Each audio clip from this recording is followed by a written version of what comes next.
Welcome back. Aryan Khan has moved the Bombay High Court after the rejection of his bail plea by the special NDPS court earlier today. And along with this, of course, while the matter could not be heard due to paucity of time, it is expected that tomorrow the matter would be mentioned before the High Court. Remains to be seen if it will be taken up for hearing and arguments as well. Meanwhile, also along with Aryan, the pleas of Arbaz Merchant as well as Munmun Dhamecha are also being moved. See, from our end, the plan of action is simple that we have already filed a bail application today just now in the Bombay High Court, and the number is already given. So we will be moving Precipi for day after tomorrow, requesting the date for day after tomorrow. But however, we will be giving it a try for tomorrow by making a physical mentioning. See, we are trying to get the matter mentioned tomorrow itself, but we are also hoping that for luckily if we get the complete order in hand, then that would be good for us. Setback was definitely there because we were not expecting this, and because our case is completely different from others accused in this case, and in fact the conspiracy which they are trying to show against all other people, they have failed to provide any such justification in our case at least. The fact is that their reliance on WhatsApp chats, on so-called purported statements of others, are nothing more than confession statements of a co-accused, even assuming them to be so. The law has been settled by the Supreme Court as recently as 2019 to say that confessional statements of a co-accused cannot be the basis even to frame a charge. That is, you can't even start a trial against a person only on statements without any recovery. Let's take this across to our guest. Joining us live with us is Aman Sinha, senior advocate, joining us. Aditya Singh, advocate, is also with us on the broadcast. Let me begin with you first. Aditya Singh, your views on what has transpired today, because we have two versions. On the one hand, you have the court which has upheld what the NCB is saying in terms of the WhatsApp chats, which many believe are incriminating. At the same time, there's the precedent of last year's case as well, which has been cited in this particular court order. But on the other hand, you have those who are saying that since there was no possession found on Aryan, he should not be in custody for this long. Where do you stand on this, Aditya? Well, first of all, I do feel that Aryan Khan has a right to bail. If you look at the scope and wording of the NDPS Act, it makes a very clear distinction between consumers and traffickers. Here it is very clear that Aryan Khan at best has been, has been categorized as a consumer.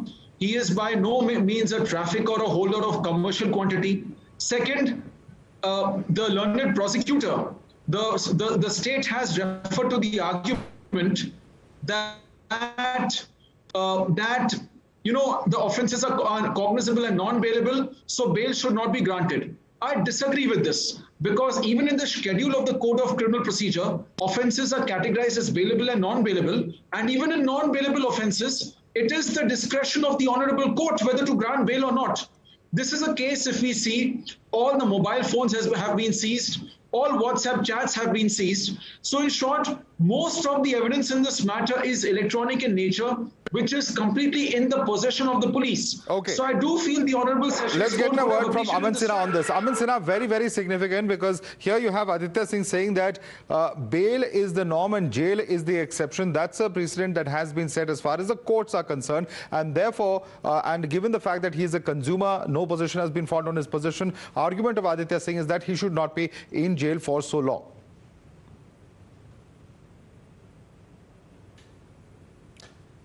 Well, Aditya is right. That is as far as the regular criminal jurisprudence is concerned. But as far as, designated specialized statutes such as NDPS Act, that is not the norm. Now, this is a case, Madhav, where the accused number one, there is some echo coming back into my EP. All right, we'll just try to fix that. I apologize for that. We'll just try to fix that. Conscious possession of the contraband. Madhav, the accused number one, Mr. Aryan Khan, based on evidence, the court has come to a conclusion that he was in conscious possession of contraband because he had full knowledge that his friend is having commercial quantities of this contraband, and therefore under the NDPS Act that was conscious possession. Now, not only that, thereafter he has made a voluntary statement also that they were both going to consume this contraband during this cruise, and in fact this has not at all been denied all through Madhav. He has never said that he was not in habit of regular consumption, or he had this history pertaining to drugs, etc. So therefore, court, based on all that evidence and the statement which he has given, and this is not based on only one simple thing that there is some confessional statement which has been retracted later on.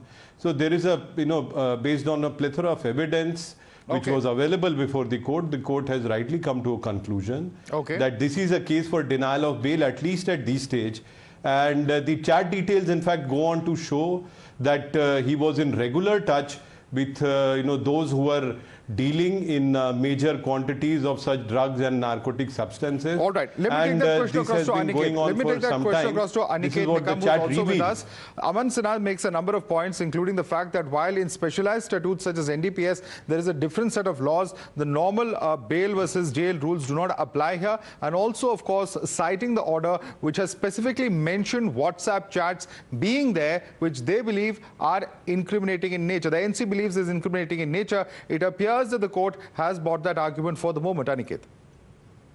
See, we have to understand that this is a case where there is no consumption, there is no possession. Now, what is there in the hands of NCB are few WhatsApp conversations of a young boy with his friends. Now, whatever worth these WhatsApp conversations are, there have been consistent rulings of different high courts that they are a weak piece of evidence, and there has to be other substantial evidence to corroborate that piece of evidence. If we remember, even in the past, NCB had issued summons to actresses like Deepika Padukone, Shraddha Kapoor in respect of their WhatsApp conversation. However, they never took any action against them because these are WhatsApp conversations. So there are judgments which say that WhatsApp conversations are a weak piece of evidence and it has to be corroborated. That being said, since this is a case which does not involve commercial quantity of a narcotic substance, and on the contrary, as far as Mr. Khan is concerned, there is no recovery from him. It is not even their case that he consumed any narcotics, and that is why they did not even ask for his blood test. I feel this is a case which requires, and as it was also argued, that we are a country which believes in reformative theories. Right. And therefore, it is a case where he deserves to be released on bail. Of course, now the matter is seized with the courts and court will take appropriate decision. Well, we will have to see what decision the courts take, but please stay with us. I'm going to request all three of you to stay with us. We're going to continue with this debate on the other side of this very short break. Welcome back. 17 days after being arrested by the NCB, Aryan Khan has been denied bail yet again. In its 18-page verdict, the Mumbai Special Court has said that WhatsApp chats submitted by the NCB show the involvement of Shah Rukh Khan's son in illegal drug activities and his nexus with suppliers and peddlers. Dismissing Team Aryan's argument that no drugs have been found on him, the court went with Narcotics Bureau's logic that prima facie there's evidence that reveals that Aryan dealt in illicit drug activities regularly. With their clients still confined to Arthur Road jail, Aryan's lawyers have approached the Bombay High Court to challenge this verdict. Sorry to say that if a celebrity is not entitled to privilege or a special treatment in law and he is to be treated like a common man, at the same time I would hasten to add that a celebrity should not be able to everyone. So whatever legal actions or legal decisions courts are giving, in any case, we welcome that. But the same way or the same legal actions, the same justice process should be there for the son of the MOS home, who is the culprit of murdering 5 farmers who were protesting on the roads. So law should be equally applicable to every citizen. About the accused Aryan Khan, it's a judiciary which has taken the decision on such a heinous crime where narcotics is used. We have heard that Mudra Port 2,998 kg of heroin has come. Who are the consumers? The big part of this heroin is being consumed by the young people of this country. So there should not be a hue and cry on the question of the rejection of bail of Aryan Khan. All right, let's take this across to our guests who are with us. Aman Sinha, you heard what Majid Memon just said. He says that just as there should be no special treatment for celebrities anywhere, they should also not be at a disadvantage because of their status as celebrities. That's the argument that he is making, and clearly saying that if it was any other citizen of India, he would have got bail by now. That's his argument. Your response to that? No, that's absolutely incorrect, because there's no legal basis to what he's saying, and he has also not pointed out anything. Certainly nobody is above law and everybody is equal in eyes of law. That's obvious, and I do not know why such a discourse has to be made out without any basis at all. Now, that about Madhav, I was listening patiently to my learned friends who were speaking that nothing was found in his possession, etc. But apart from possession, what is equally significant or more significant is procurement and distribution. And the Metropolitan Magistrate in its order has clearly held that he was in conscious possession.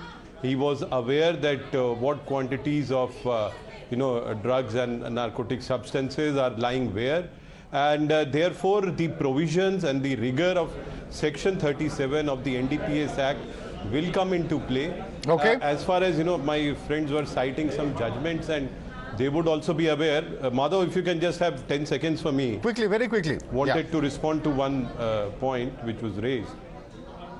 Madhav, in the case of Nawaz Khan, the Bombay High Court has clearly held that non-recovery of drugs from personal possession is no ground for rejection of bail. Also in case of Shobhit legal points being argued there by Aman Sinha and Aniket Nikam. I'm going to allow Aniket to respond to you. I'm going to allow Aniket to respond to you as well.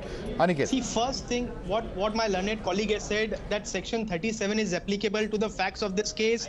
Let me point out, Section 37 is applicable when the quantity that is found is commercial in nature.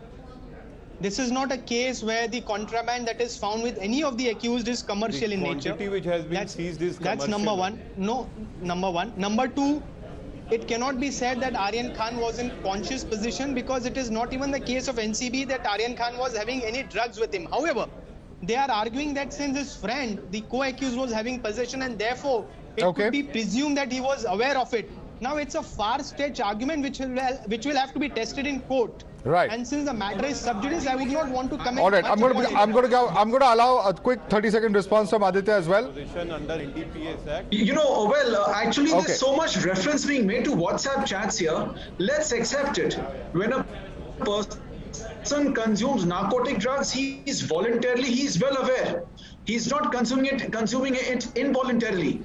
In fact, if an investigating officer intercepts such a case, the very object of the investigation is to ascertain from where he sourced those drugs. Once the identity of the supplier is ascertained, then the IO can move on. So even if you look at the WhatsApp chats, WhatsApp chats may be electronic evidence. No matter whatever arguments of the prosecution we take, we are clearly seeing that Aryan has served more time than what is required in custody. Okay. That was just a trail of unearth the purchase trail and move on. All right, we'll have to leave it there for the moment. I'd like to thank all three of you for joining us. All eyes will be on the High Court tomorrow to see which way the court decides as far as these pleas on the defense's side are concerned. Some more information coming in. Big breaking news, in fact, coming in from